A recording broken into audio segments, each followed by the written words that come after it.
Hola, ¿qué tal? ¿Cómo les va? Bienvenidos a un nuevo episodio de Derivada Política. En este caso, el número 5 de la primera temporada de este podcast que hemos decidido llamar Derivada Política. Nos pueden seguir a través de nuestras redes sociales, a través de Twitter, @derivadap, @derivada política en Instagram. Y lo que nos trae hoy concretamente es la más rabiosa y actual realidad y actualidad de los incendios del Amazonas. Lo que nos hemos propuesto acá, antes de saludar a mi querido equipo y a mis queridos compañeros, es realmente entender no solamente por qué pasa este incendio, por qué causa tanta congoja, tanta trascendencia, sino también es que entendemos que hay fenómenos políticos de fondos, sobre todo política económica de fondo, y que bueno, me parece que es necesario rescatar y desentrañar un poco esta maraña, un poco de noticias que muchas veces no sabemos por qué pasan y bueno, en definitiva tienen en vela a todo el mundo. Saludo enfrente mío la señorita Rosario Radaeli, ¿cómo va? Hola, buenos días, buenas tardes, buenas noches, Sí. se dice, ¿no? En podcast sí. En podcast sí. Interesante lo que se está hablando porque empiezan a surgir a partir de una noticia que llama mucho la atención, no solamente por la gravedad de la situación, sino además por la pasividad con la que se toma desde ciertos gobiernos. Entonces está bueno que pongamos la lupa ahí. Totalmente. Nachito de Pablo, ¿cómo te va? El placer de saludarles. Para empezar, quiero usar una frase muy conocida que se usó en la campaña presidencial de Estados Unidos. Te debo el año, pero que se decía es la economía estúpido. Sí, Bueno, una frase de Bill Clinton. Para analizar esto es la política estúpida. Claro, exactamente. Así que ese es mi pie para arrancar. Sí, creo que debemos arrancar por ahí. Todo fenómeno, más allá de ser, en este caso, natural, si se puede decir de alguna manera, o ligado a la naturaleza, creo que tiene un anclaje político innegable, y más teniendo en cuenta el contexto en el cual se encuentra Brasil. Pero bueno, vamos a arrancar, si les parece, para organizar un poco esta media horita o un poco más que vamos a tener de radio escucha y de radio habla, un poco organizar qué es el Amazonas, qué es la selva Amazonia, ¿no? Que habíamos hablado fuera de aire, que se dice Amazonia también. Pero en definitiva, bueno, hablamos de un territorio muy, muy extenso que compone más o menos 6-7 países, en los cuales está Colombia, Perú, Brasil, Guyana Francesa, Surinam, todo lo que es la parte norte de Brasil. Es una zona con muchísima biodiversidad, por lo cual están siendo afectados muchos cultivos, especies animales, que en este caso, en el último mes, ha comenzado a incendiarse de manera exacerbada, si se puede decir. Ha roto un récord, sobre todo porque ha elevado los números de focos de incendio que por lo general se tienen en estas zonas. A partir de eso podemos decir que es el 30% del territorio brasileño y es una selva tropical, ¿no? Uh-huh. Y a raíz de esta selva podemos decir que es el 17% del 20% del agua del planeta, uh-huh, el 10% de la biodiversidad del mundo, uh-huh, el 20% del oxígeno de la Tierra, de ahí que se dice los pulmones del planeta, totalmente, que se ha dicho mucho, uh-huh, y son 6.700 millones de kilómetros cuadrados de bosque. Pero sí, también hay un montón de, como vos decías, está poblada, uh-huh, y hay un montón de pueblos originarios, sí, ahí viviendo. Entonces también, me parece que algo de lo que no se habla tanto es de quiénes viven ahí, uh-huh, cómo viven ahí, y que en definitiva es lo que se da en América Latina, sí, que hay un sector de la sociedad que, no reconoce al Estado, por ejemplo, en Argentina, sí, el Estado argentino, ¿no? Uh-huh. Entonces viven por fuera del Estado en tanto y en cuanto no lo reconocen como tal. Bueno, pero concretamente hablamos de una situación de incendio de diferentes bosques forestales que por lo general son comunes. O sea, lo que hay que destacar es que es un hecho que suele ocurrir en el Amazonas. ¿Por qué sucede? Bueno, leyendo un poco, y no somos especialistas en la materia, podemos decir que la práctica agrícola y la práctica de extracción de recursos naturales necesita muchas veces la deforestación. ¿Por qué? Porque ese suelo del Amazonas, que es muy diverso y tiene atraviesa por muchos tipos de diferentes de suelos, de ecosistemas, digamos, de climas, necesita muchas veces talarse diferentes bosques, después muchas veces se vuelven a plantar, pero ¿qué pasa? Cuando uno tala un bosque, no es que yo talo un árbol y planto ahí, no pasa nada, no. Tengo que muchas veces incendiar ese árbol adrede, pero bueno, es un fuego la gran mayoría de las veces controlado. Hablamos en total, por lo general, de un promedio de 40.000 o 50.000 focos de incendio en el Amazonas a nivel general, con el objetivo de, digamos, realizar estas prácticas agrícolas, con el objetivo de producir y abastecer a la comunidad y a la región y al exterior con alimentos. Sí, lo que llama la atención no es tanto que se deforeste el Amazonas, sino el nivel de deforestación. Sí. Siempre hubo deforestación. Hay deforestación acá en Argentina, además, también toda la actividad agrícola. Pero en este caso tenemos un nivel de deforestación altísimo. Sí. Y Bolsonaro que parece no estar reaccionando. Totalmente. ¿Roxy? No, agregarles que se registraron este año 74.155 focos de incendio, que es el más alto en los últimos 7 años. Totalmente. Respecto de eso, si bien, digamos, existe un cierto parámetro para deforestar, digamos, es algo con lo que se convive en la economía capitalista mundial. Sí. Es un tanto exagerado en el último tiempo. Sí, lo que también entendemos, ¿por qué se da en este contexto? A ver, un poco lo que termina pasando en Brasil, y es necesario aclararlo, es que hay una gran puja, sobre todo de poder y de financiamiento, entre lo que son los institutos que estudian el medio ambiente, que estudian la cuestión agrícola y del paisaje y todo, ¿no? De la tierra. Un poco lo que termina pasando es que Bolsonaro, a través de sus políticas de ajuste económico, termina de financiar la gran mayoría de estos institutos y organizaciones que se encargan de estudiarlos. Uno de los institutos de los que se habló mucho en el último tiempo es el Instituto de Investigación Espacial de Brasil, sí. Es el INPE, sí. Que en lo que va del año midió que aumentaron un 83% respecto del periodo mismo tomado en el 2018. Sí, totalmente. Igual ya te dice muchas cosas que Bolsonaro, digamos, su promesa de campaña era fusionar el Ministerio de Medio Ambiente y el de Agricultura, ¿no? Dos ministerios tan disímiles, fusionarlos me parece que es algo bastante llamativo y que también sigue un poco la línea de Donald Trump de que la mejor política ambiental es no tener política ambiental. Sí, yo creo que habiendo definido ya el tema del Amazonas, podemos meternos concretamente en cómo el gobierno de Bolsonaro, o por qué genera tanto ruido el silencio justamente del gobierno, que no habló sino hasta ayer. Estamos grabando un día sábado, recién viernes habló Bolsonaro, tras 2 semanas prácticamente de incendio desatado. Sí, y habló contestándole a otros líderes políticos. Sobre todo a Macron. Claro, que no, digamos, eso marca también sentirse acorralado, digamos, sí, y obvio. tener que salir a contestar. Al respecto, una pequeña anécdota. Sí. En 2012, Bolsonaro era diputado federal, fue multado por pesca ilegal por agentes medioambientales en una reserva ecológica en Río de Janeiro. Sí. Uno de los agentes de esa operación fue José Augusto Morelli. Después, en mayo del 2018, Morelli pasó a ocupar lo que sería el puesto de jefe de la División de Operaciones Aéreas del Instituto Brasileño de Medio Ambiente y los Recursos Naturales Renovables, el IBAMA. Perfecto, claro. Es responsable de perseguir lo que son las actividades ilegales en la Amazonia.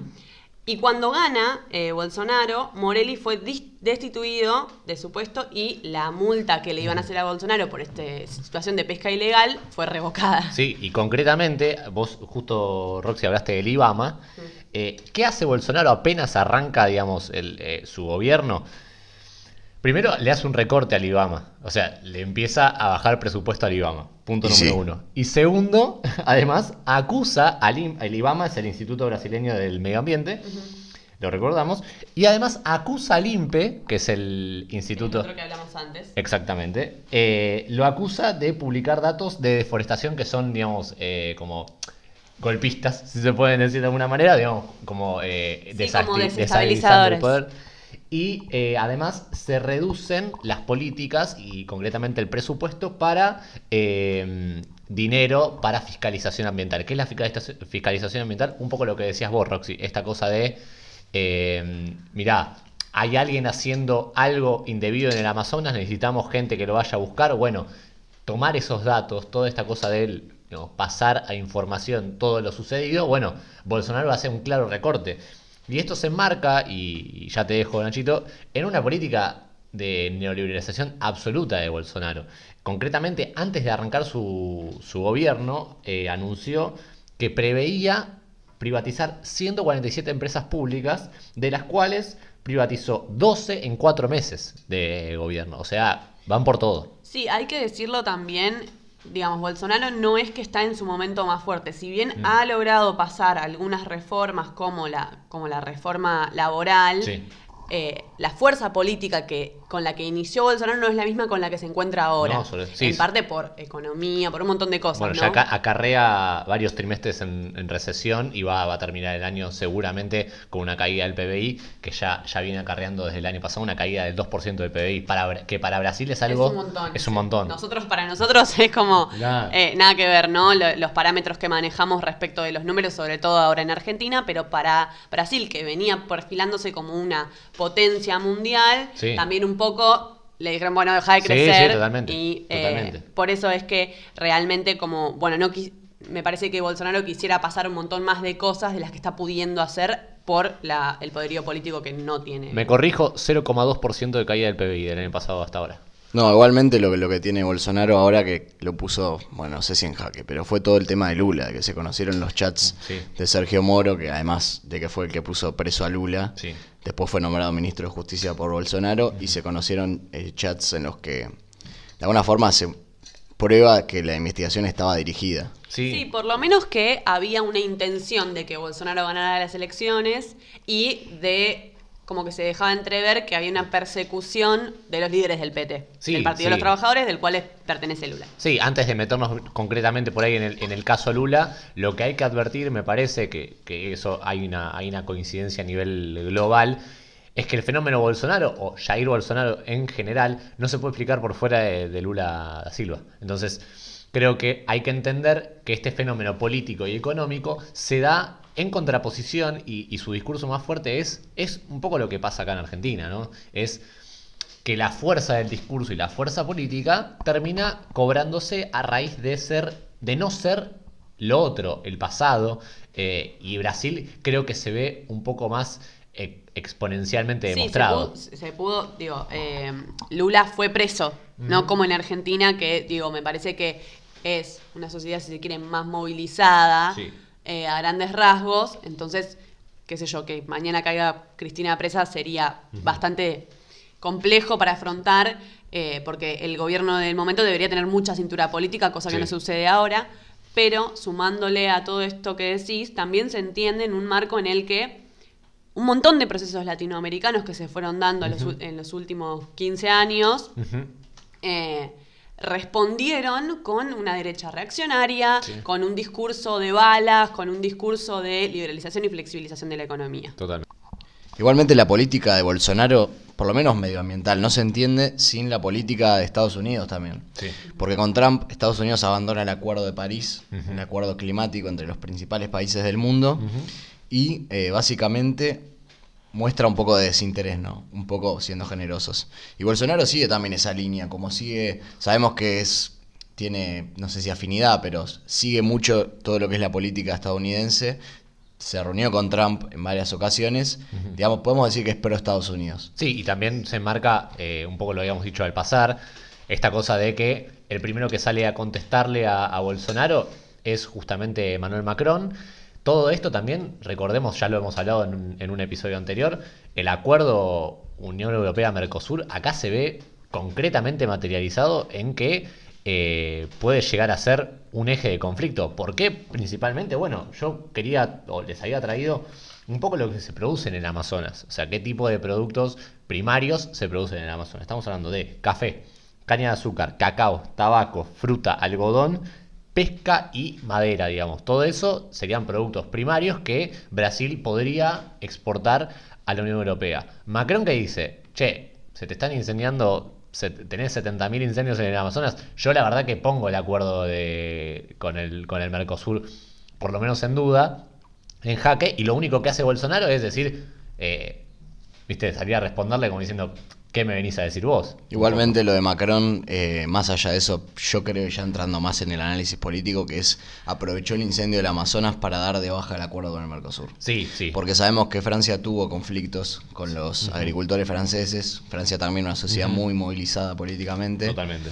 Sí. Y para mí Macron lo vio y dijo... Sí, y aparte sabía que iba a tener adhesión política, porque es un gobierno que está golpeado, entonces, digo, también fue una cuestión, en cierto sentido, cuando Bolsonaro lo corre, diciéndole que es colonialista, que bueno, sos amigo de Trump, no sé, Sí. pero cuando Bolsonaro lo corre, también le dice un poco, bueno, estás queriendo como tener ganancia política a partir de esto. Una cosa que fue lo primero que se habló fue esto del Fondo Amazonia, que fue creado por Lula. Eso fue lo primero que los países europeos empezaron a amenazar con quitar el dinero de ahí. Sí. Es un fondo para justamente controlar la deforestación. Lo sacaron también. Claro, eso fue, digamos, la primera amenaza. Bueno, sacamos la guita de ahí. Y Bolsonaro les dijo, bueno, saquen la guita, vayan a plantar árboles a su país. No la necesitamos, tiro. Hasta que vino esto del acuerdo después, que ya fue como más direccionado, porque Macron lo que dice es que los países que integran el G7, o sea, el grupo 7, tendrían que tener una política más firme respecto de esta deforestación y de los fuegos en el Amazonas. Totalmente. Sí, bueno, igualmente con Estados Unidos, que está haciendo cualquiera en cuestiones medioambientales, es como que, bueno, además de que tiene inmunidad, también Bolsonaro capaz se puede atajar en eso, ¿no? Pero bueno, más allá de eso, Bolsonaro lo que tiene es una diplomacia nula, ¿no? Sí. Porque además de todo este tema del Amazonas, se le está quemando el bosque tropical más grande del mundo, salió a chicanear a Angela Merkel. Chicanear literalmente, o sea, le dijo, bueno, anda a reforestar Alemania. O sea, además de que se metió en las elecciones argentinas, por ejemplo, o sea, me parece que es un poco... Él y su gabinete, ¿no? También, digamos, como que se comparte el nivel de... donde se ven cuestionados desde el exterior, como Trump, salen con los tapones de punta. Sí, y por casa como andamos, yo creo que es el denominador común o el título que todos nos llevamos como... Bueno, lo hablábamos un poco, esta cuestión de estos intentos de multilateralismo en este mundo en el que, los líderes políticos se terminan chicaneando por Twitter, ¿entendés? Sí. Es como una cuestión de... con Donald Trump a la cabeza. Sí, como esta cuestión de intentar armar un acuerdo que fue hiper festejado acá por Macri, que se debe haber querido matar, porque si hay algo que tenía para mostrar el chabón era ese acuerdo. Sí. Lo hemos hablado del acuerdo y se puede estar... Noto un poquito de enojo en ese discurso, Roxy, ¿puede ser? No, pero realmente, o sea... Podemos estar en desacuerdo con el acuerdo justamente o no, pero sí es un logro de gestión, si se quiere, en el sentido de que necesitas diplomacia, necesitas reunir un montón de líderes políticos. Totalmente. Nosotros habíamos anticipado antes en el episodio que hicimos sobre el acuerdo que iba a ser muy difícil también, porque son 28 países. Sí. Tenés a Bolsonaro que se ríe de los demás países y encima le está quemando el Amazonas. Y bueno, y otros países que tuvieron conflictos y vieron esta beta, por ejemplo Francia, ¿no? Vio la beta y dijo, me parece que el acuerdo con el Mercosur no va. Y sobre todo pensando en países con alta capacidad de industria. Argentina, Brasil. Brasil, por ejemplo, es un dato que me parecía interesante. De toda América, no América Latina, América entera es la tercera industria más grande. Eso ya te marca la pauta de que hay algo que tenés que rever si estás, digamos, imponiendo una política económica más ligada a los bienes primarios. ¿Qué produce concretamente Brasil? Sobre todo es la primera industria a nivel latinoamericana de automóviles. La segunda en petróleo y gas. Y la tercera en hierro y acero. O sea, estamos hablando de 3 sectores y 3 productos económicos muy, muy importantes, sobre todo a nivel internacional. O sea, Bolsonaro no se puede atajar y diciendo, no, la verdad que le quiero dar la espalda ahora a la industria para dar paso a los bienes primarios. No, la verdad que tenés una industria muy capacitada, altamente productiva y que además le podés brindar al mundo, sobre todo gas y petróleo. ¿Quién no necesita gas y petróleo y autos baratos además? Bueno, lo que tiene Brasil es una política de Estado industrial. Desde la última dictadura, cuando fue las dictaduras latinoamericanas, que fue la última en terminar, si no me equivoco, en el 89 o 90. O sea, Sí, fue sí, la sí. última en Sí, sí, terminar. Sí, Y ahí fue como un proceso de industrialización fuerte que tuvo Brasil. a diferencia de Argentina, la dictadura militar brasilera tuvo una política fuerte de industrialización. Sí. Algo que acá no vimos. De No, hecho, no. hemos visto publicidades. Por eso duró tanto, o sea, por eso yo Tiene cierta aceptación respecto de lo Totalmente. que fue. Entonces, eso genera que en ciertos sectores, y Bolsonaro es un exponente de eso, Sí, estén como muy amigados con la idea de gente de militar. militares en el gobierno.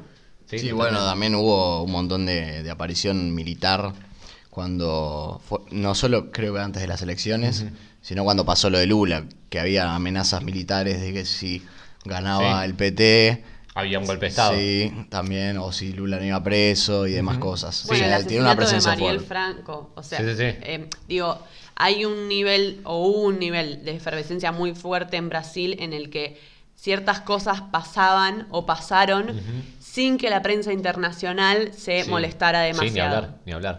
Bueno, igualmente, o sea, nos fuimos un poquito, pero está bueno para enmarcarlo, Sí, no, porque no. el tema del Amazonas no es que se quema porque sí, o alguien tiró un fósforo y se prendió fuego. No, sí, yo creo que es como el último eslabón de una cadena de muchísimos eslabones de medidas concretas que nosotros podemos ver y decir, mirá, acá pasó esto, acá pasó lo otro.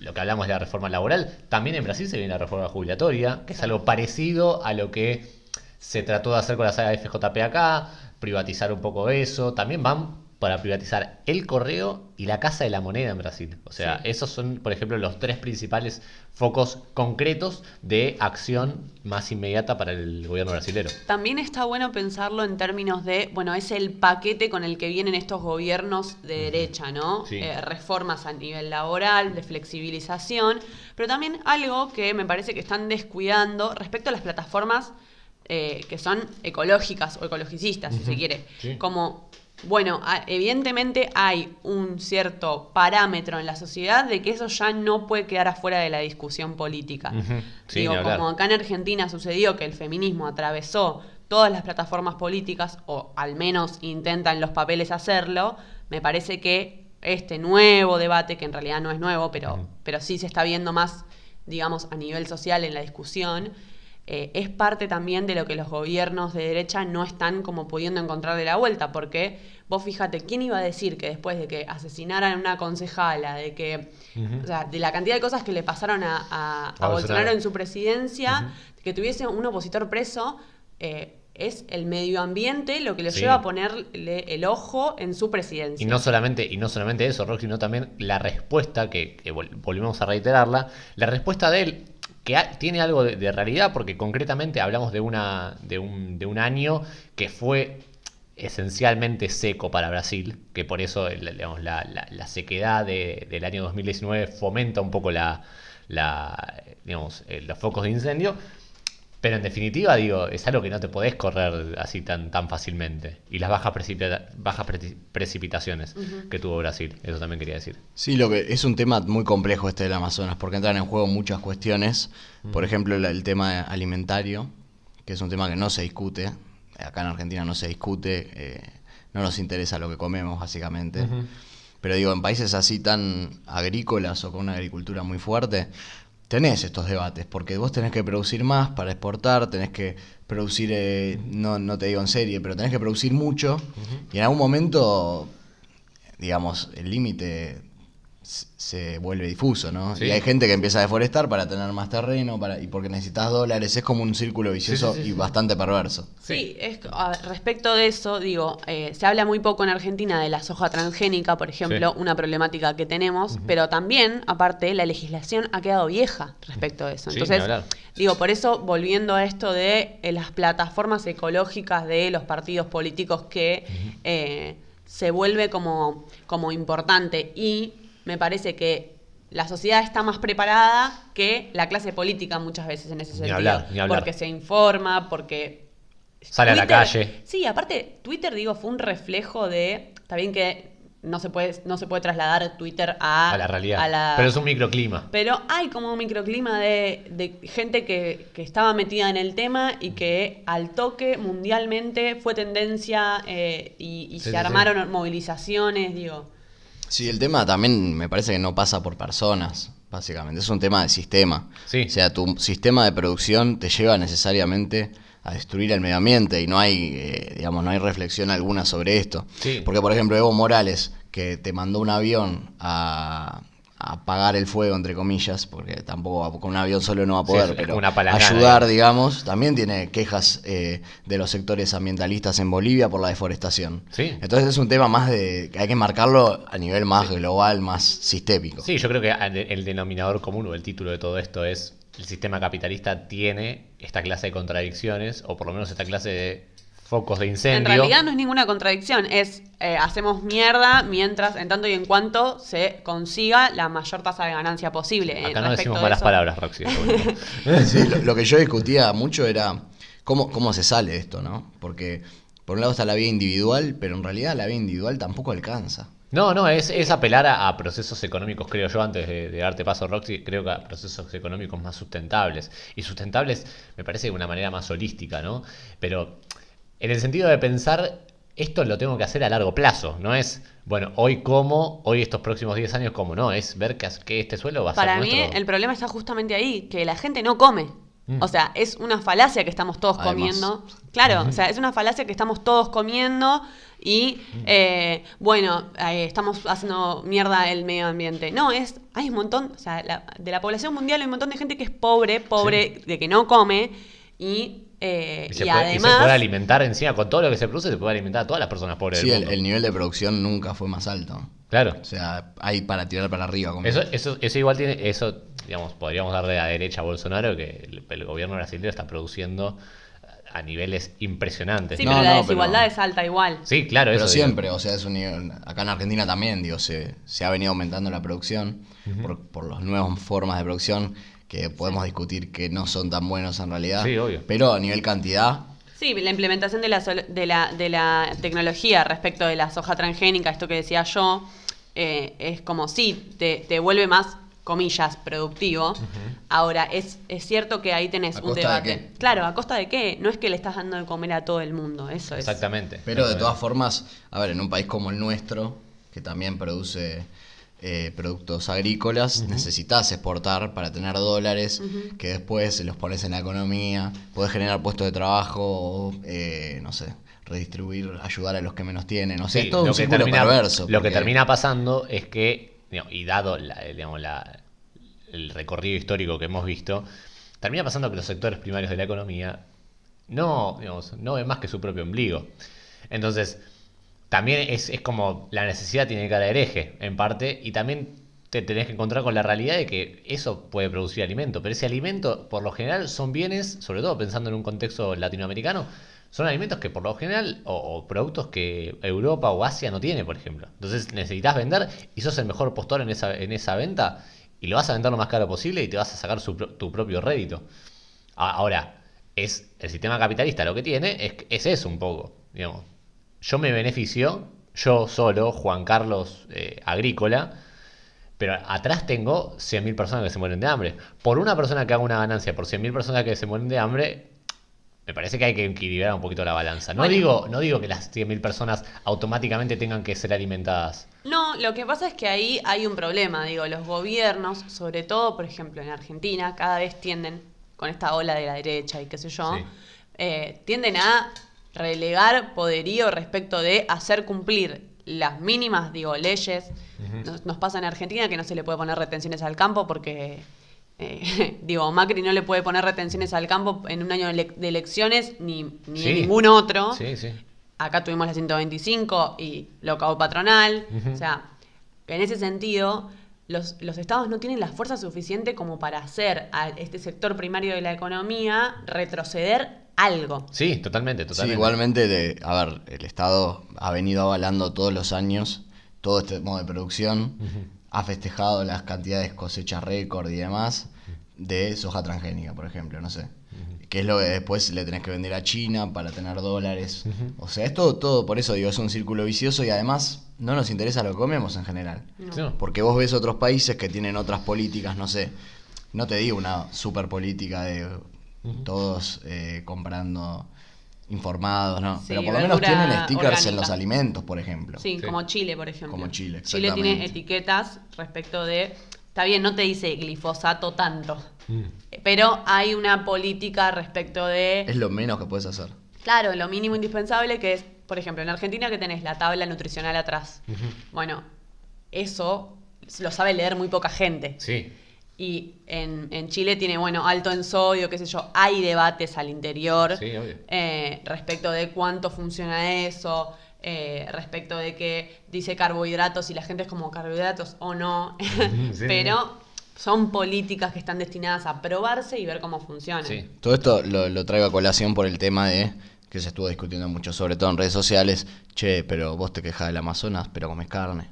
O sea, Sí. que no es, o sea, es como un reduccionismo demasiado, totalmente, demasiado totalmente. reduccionista. Es de Twitter, igual. Sí. Me parece a mí. No, de Instagram. Bueno. Las dos cosas. Pero es de la red social, me Sí, refiero sí. a que si vamos a tener un debate real sobre qué políticas hay que tener para cuidar al medio ambiente, no puede quedar en un... No, sí. Vos desde tu lugar deja de comer carne. La verdad es que, digo, podemos debatirlo más adelante, pero es esto que yo decía, esa cuestión de, bueno, ¿comen todos? No, entonces, a un pibe desnutrido, ¿le puedes decir...?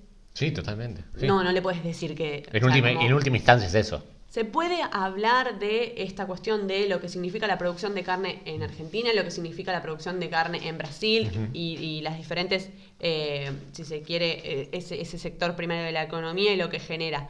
Ahora, hay problemas que son de solución ya, de Sí, necesidad inmediata, que tampoco se están cumpliendo.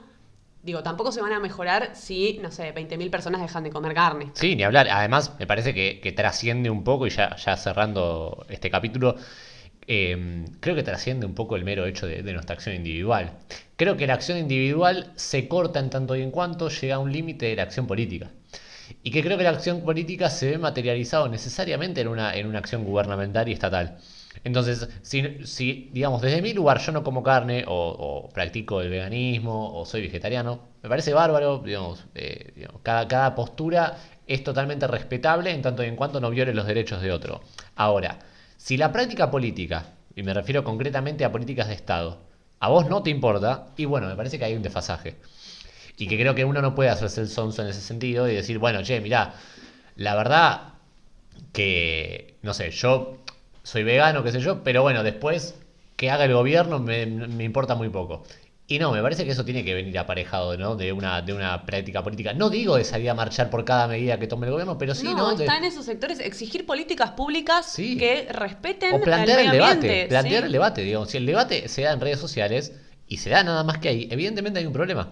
Porque si no, digamos, si no se traslada a la arena política y a la arena civil, Y ahí porque tenés es un la problema. herramienta para transformar también. Es que es eso, digo, el que piense que la política es solamente cuestiones partidarias se está equivocando, porque ahí, digamos, caes en la trampa, justamente la trampa ideológica, si se puede decir, por no ponerme demasiado marxista, pero bueno, en definitiva, la arena política es para la transformación social. Sí, o sea, está buenísimo lo que pasó de que empezar a discutir y demás. Así que podemos discutir, no sé, si comemos demasiada carne, si hay que comer menos. Siempre va a haber gente comiendo carne, a ver. Está buenísimo el debate, pero por eso hay que partirlo, hay que marcarlo en algo político, pues si no, Totalmente. termina siendo, bueno, vos tenés la culpa por comer carne. Sí. Pará, déjame en paz. No hice No, nada. y pará. aparte, digo, después se votan gobiernos que se han apartado de acuerdos mundiales. Estados Unidos ha fallado en el Tratado de Kioto desde hace miles de años.